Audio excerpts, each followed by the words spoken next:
Miarabantsika rehetra tompoko. Iresaka amintsika ny herin'ny fahanginana.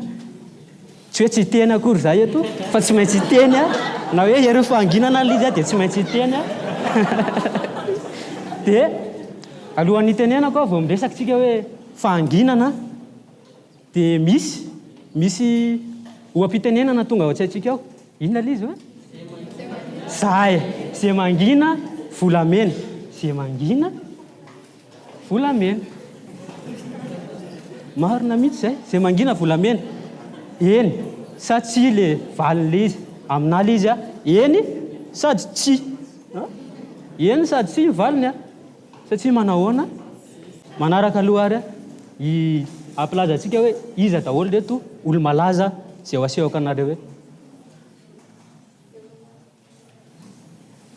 Fantatsika ve? Haitsika ve? Manaraka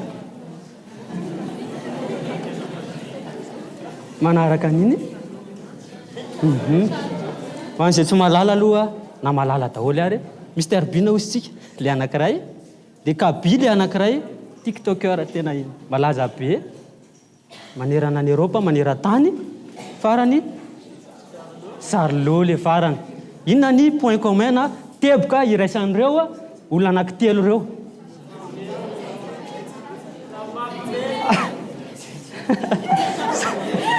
Tsy tena re satria herin'ny fahanginana le izy samy manana ny nampiasaina an'le fahanginana izy. Ainy nampiasan'le fahanginana nampisonjana azy ho lasa lavitra be mihitsy tao anatin'io. Na ty ary tsika dia mahafantatra an'ireo olona rehetrarehetra ireo aty nefa izy any andafin'ny rika any dia haitsika izy. Zany hoe namirapiratra toy ny volamena zany ireo olona ireo. Ny tenenako an'izay aloha dia hoe ireo olona ireo nanana talenta.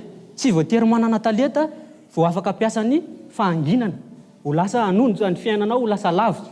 Nefa ny ihany koa mety ampifitetaka antsika amin'ny tany ihany koa io raha izay. Manarak'izay, inona ary zany fahanginana zany dia avy aiza io fahanginana io. Ny fahanginana dia anisan'ny fitaovana mahery vaika ho an'izay mahay mampiasa azy.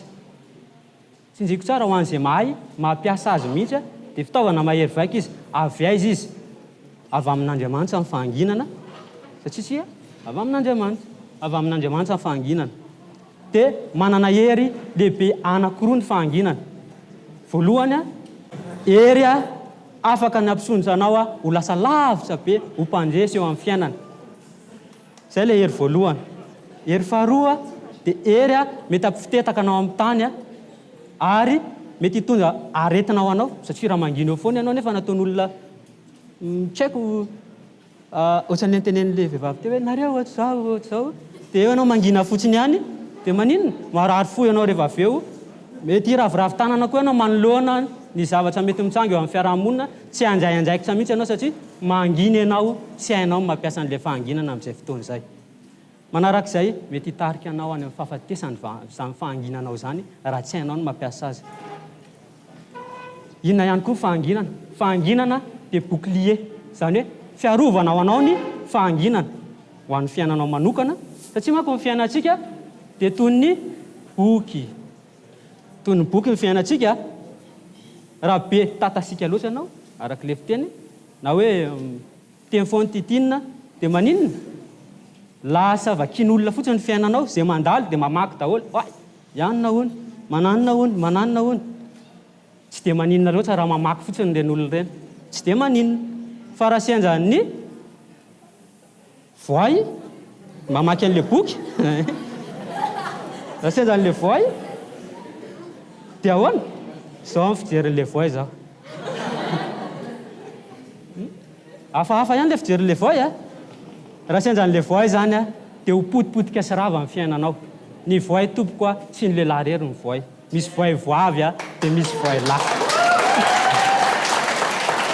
Eto zany ny tenenako an'izay hoe misy voay vavy dia misy voay lahy satria ny voay dia izay mpamotika ny fiainan'olona rehetrarehetra dia voay. Zay le izy. Manarak'izay io fahanginana io dia misintona ny olona hihaino anao. Raha tsy miteny mihitsy ianao nandritran'ny fotoana maro tsy mbola miteny mihitsy ianao tao amin'ny fianakaviana nandritran'ny inona misy teo fivorim-pianakaviana dia raha sendra hiteny ianao dia any aminao daholo ny mason'izao tontolo izao. Hiteny zavatra izy ohatra. Zay ilay izy. Dia manarak'izay tanteraka ny nofinofiko satria tafiakatra teto za. Tsy mbola naketo mihitsy fa mpanatrika foana hatramin'izay dia misaotra ny docteur Ravo satria izy no nanome motivation be dia be ho anahy tamin'izay ny karadanson.